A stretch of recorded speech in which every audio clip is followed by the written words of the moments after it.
Bakıxanov qəsəbəsi Yavər Əliyev küçəsi 1A ünvanında məhəllədaxili yollar acınacaqlı vəziyyətdədir. Sakinlər və sürücülər hər gün buradan keçərkən böyük çətinliklərlə üzləşir. Əməkdaşımız Fidan Səfərin sujetindən bu küçənin əsl mənzərəsini bərabər izləyəcəyik.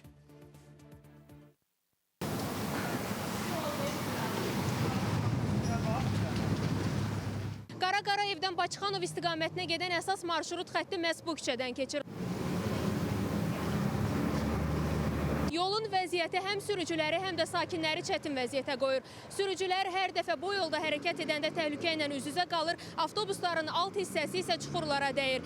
Sakinlər isə çarəsizlikdən yoldakı keçidi daş və çınqıl tökməklə təmin eləməyə çalışırlar. Mən səhər işə gedəndə avtobusun içinəcən su idi. Burada kanalizasiya sistemi yoxdur. Yaydan belə demək olar ki. Yağış yağan kimi elə belə olur. Sakinlər deyir ki, aidiyyatı qurumlara dəfələrlə müraciət etmələrinə baxmayaraq vəziyyət hələ də dəyişməyib.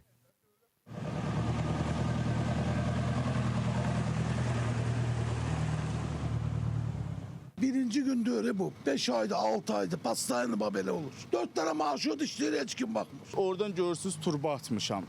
Ora yekə motoru alıb qoymuşam həyətə. Quyu qazdırmışıq da oradan. Elə bir ki, ora su vurur, təzədən qayıdır abratını ki, evi su basmasın da. Hələ bu yaxşı günüdür, bunun evimizə gedib də olur. Belə zad olanda biz uşaqlar məktəbə apara bilmirik ya.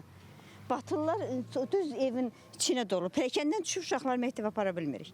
Problemlə əlaqədar İri Şəhərlərin Birləşmiş Su Təchizatı xidmətindən bildirildi ki, sözügedən ünvanda mərkəzləşdirilmiş tullantı su şəbəkəsi mövcud deyil. Bu səbəbdən də bu kimi ərazilərdə intensiv yağıntılar zamanı suyun ətrafa toplanması müşahidə edilir. Tullantı su şəbəkəsi olmayan ərazilərdə təchizatın qurulması üçün müvafiq layihə sənədləri hazırlanıb. Şəbəkələrin inşası agentliyin tədbirlər planına uyğun olaraq mərhələlərlə aparılır. Fidan Səfər, Bəkir Həşimov, Spice xəbər.